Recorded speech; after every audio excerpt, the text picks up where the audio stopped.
You know why he doesn't do that? It's not because he's God.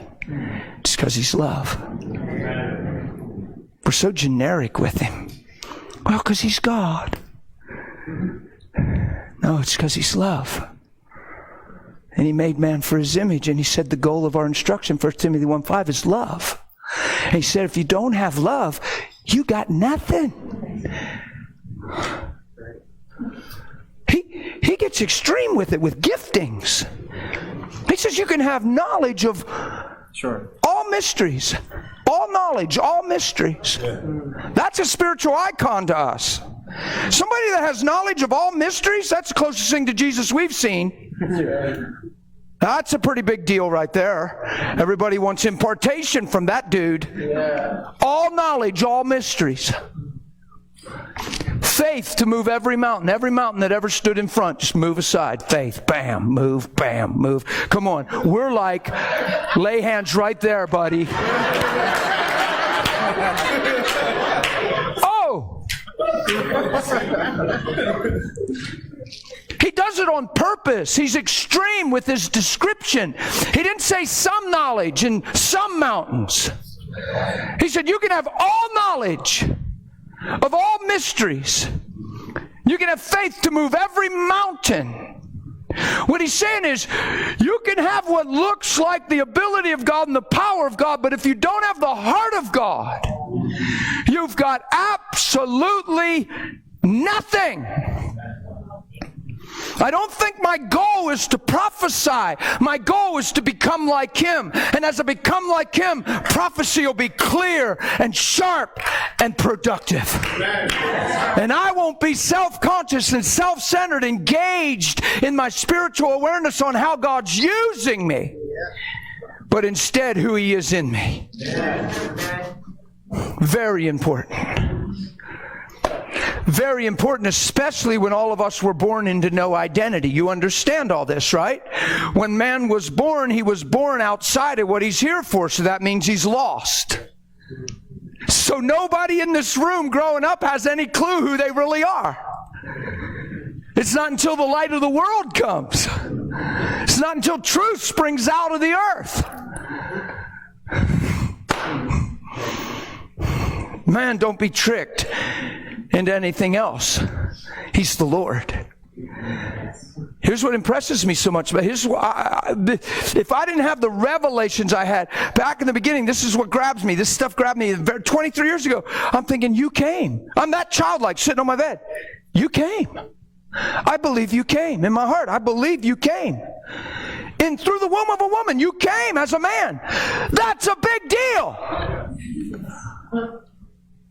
I think we've been lulled to sleep on some of this stuff. It's just an Easter story. Christmas. No. God became a man to redeem man back into what he intended from the beginning. He is so impressed with that vision, not with man apart from him, but him in man. That he would come and single-handedly take care of sin and get it out of the way and let it come on him and become who he is on that cross. He became sin. He must really want me righteous and holy and blameless and pure in his sight. He must really want me forgiven and empowered.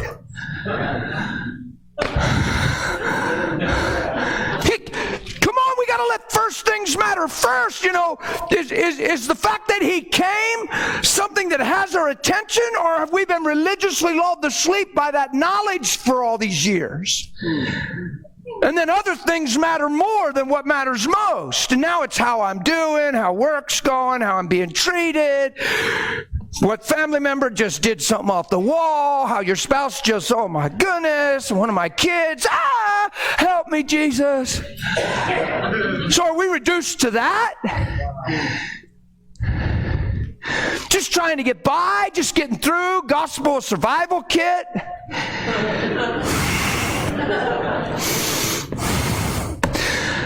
Man, don't confuse this intimate love as if you have some special access to God so he can make everything work for you.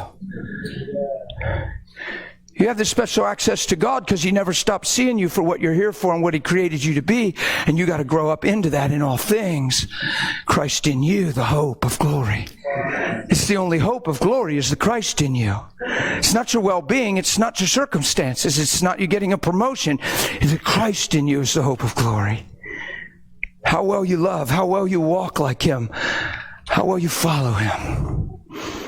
That's why He came. I think about this stuff, guys. Here I am saved for 23 years. You know, some of us think, man, can you preach something deeper? This is deep.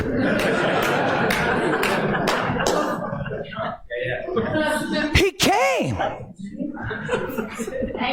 We got to sit on that long enough till it freaks us out. I mean, because then He's saying, watch what He's saying when He comes. I know who you are. You're worth it. I've known you from the beginning.